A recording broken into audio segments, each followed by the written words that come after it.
Good morning, good evening to all my mad cinema scientists out there. That's right, it's yours truly, the Cinematologist, and welcome to episode 1 of Dissecting Cinema, where we examine cinema at the celluloid level.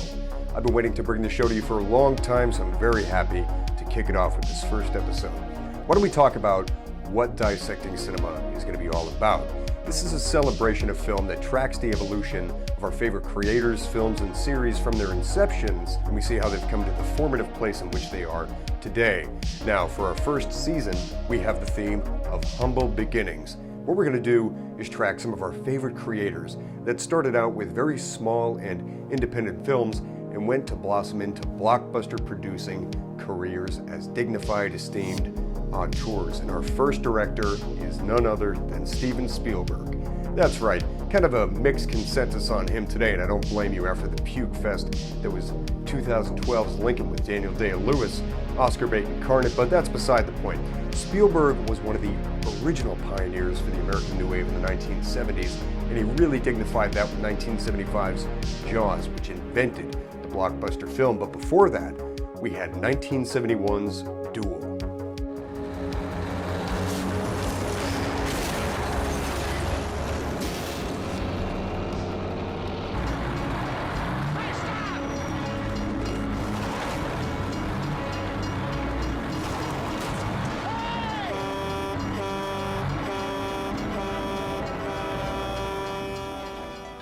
Now, Spielberg, about 24 or 25 years old at the time, directs Dennis Weaver as a traveling businessman who's on his way home after a long trip, going through the coastal California highways, and he's assaulted by the Peterbilt from hell, driven by an anonymous trucker who has a vendetta against him by any means necessary. And this is the epitome of a pulse-pounding, white-knuckled thriller set in the beautiful confines of the Americana highways. Now, there's so much that can be said about this film, but what we're really going to tap into is how this was Spielberg's formative foray into filmmaking and really inspired his later work. So with that said, let's get into 1971's Duel.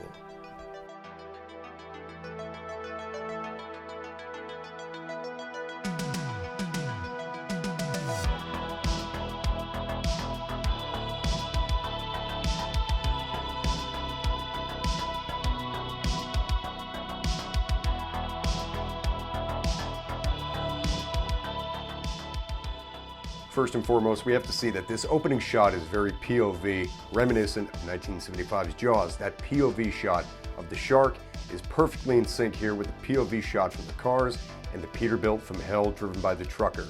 That's immediately a connection that Spielberg was very ethereal in his filmmaking with, that caused audiences to be right in the driver's seat, metaphorically speaking and literally speaking, to see this film for what it was. Completely tense and full of action with very little soundtrack, by the way. That opening shot, the only soundtrack is really the roaring of that engine, whether it's a V8, a V10, or a 13 speed, it doesn't matter because you're inside that engine for a lot of that opening scene. Puts you right into the scenery and just lets you know that this is going to be an unabashedly enigmatic and immersive thrill ride. And that's what the movie is for so much of its runtime. In terms of other benefits, we have a good performance by Dennis Weaver here. He's a bit of an everyman, nothing too interesting about his character going on, besides a little bit of a backstory that might be hampering his mental stability. Seems like he's had some kind of falling out with his wife, like she was assaulted at some kind of company event, and he's coming back home trying to answer for it, but the distress of that is really distracting from his trip, which is getting distracted otherwise by the Peterbilt from hell. This guy, we don't know his motivation. We don't even see his face actually in the film, and that's not really a spoiler. All we know is that Dennis Weaver cuts him off one time, and that sets him on the course for a hellish ride home. And this kind of goes into some of the other formative cliches that were actually good tropes of the 1970s and 1980s for thriller and horror films, of the killer that doesn't really have a motive and doesn't have a face other than to be a killer without a motive and without a face. And that's fine because it works for this, and the truck really takes on the character of the antagonist in this film. Very much like the truck in the opening acts of the movie Jeepers Creepers from 2001, except this isn't a metaphor for the director's own pedophilia. Other benefits we gotta get into from this film are the cinematography and the overall Americana scenery that's exemplified in this film. Again, this takes place along the California highways, desolate ones to be exact, probably around the LA or SoCal area because you see a lot of those beautiful valleys and whatnot. which I've driven through myself, by the way, and it's very idyllic. It's a super contrast from the rest of the story. We're seeing all this idyllic scenery that's totally out of step with the harrowing violence and calamity that's happening between the trucker and Dennis Weaver's character in this duel between a V13 and a V6, probably. And that's a good backdrop to have because the desolation of this highway really adds to the isolated feeling of the story. And that's really what the film boils down to, is the isolation of this character. And it comes to a sequence in a diner that actually is one of the side effects of the film, where the diner scene sags a little bit.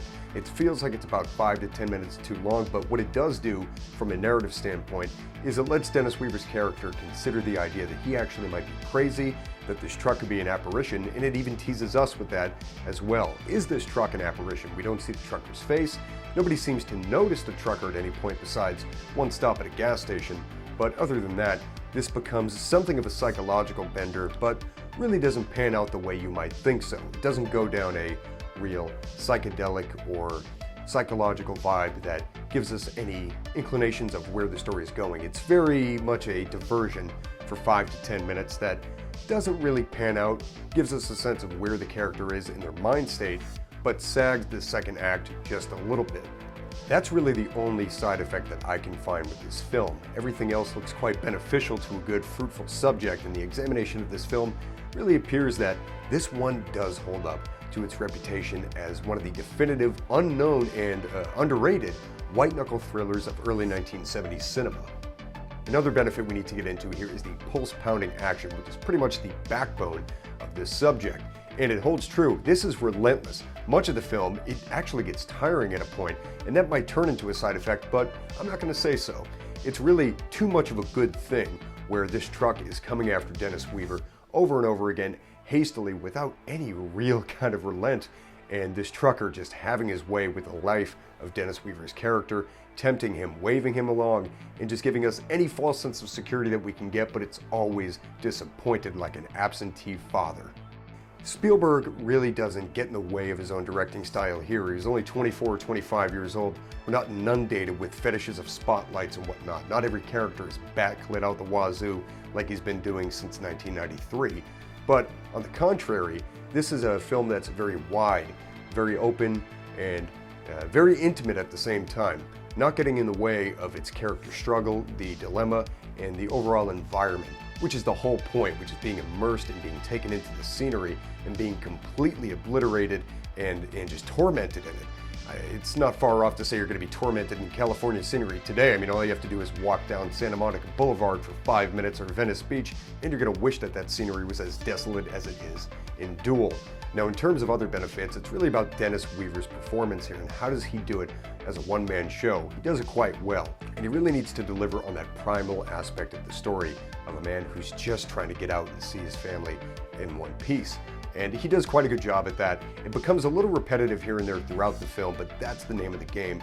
Now, you might think that Duel is a little bit of a one-note thriller with the back and forth and the cat and mouse game happening on and off throughout the film, but really, it is, for all the best reasons, and that's why I'm going to prescribe it to you for your viewing pleasure. Duel is a film very worthy of your time and your examination.